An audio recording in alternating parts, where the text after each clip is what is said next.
Bonjour, zdravstvuyte. Bienvenue dans l'œil de Moscou, sur les bords du lac d'Istra, à quelques kilomètres du centre d'entraînement de l'équipe de France. Aujourd'hui, focus sur la tenue du supporter en Russie.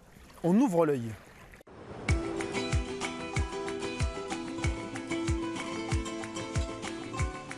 Impossible de les rater dans les rues de Russie. Ils sont des dizaines de milliers. Reconnaissables à leur couleur, à leur look déjanté, à leur folie douce, ce sont les supporters.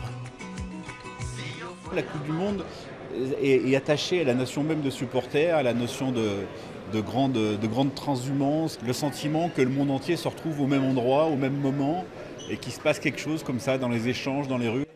Mais quelle est la vraie panoplie du supporter lors d'un mondial de football?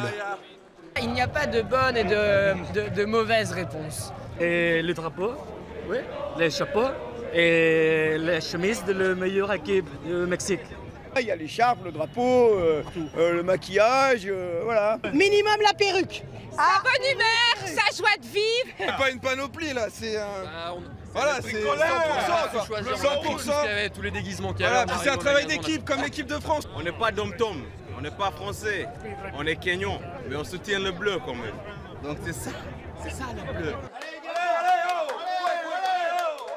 À la Casa Bleue, lieu de rendez-vous des supporters de l'équipe de France, le plus célèbre et le plus emblématique d'entre eux, Clément Dantibes, 70 ans et 8 Coupes du Monde à son actif, a son avis sur la question. Déjà un maillot tricolore, bleu, blanc, rouge,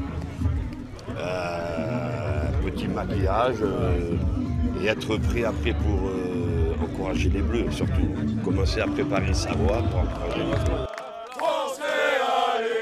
On l'a compris, être fan, c'est surtout des sacrifices, de la passion et donner de la voix.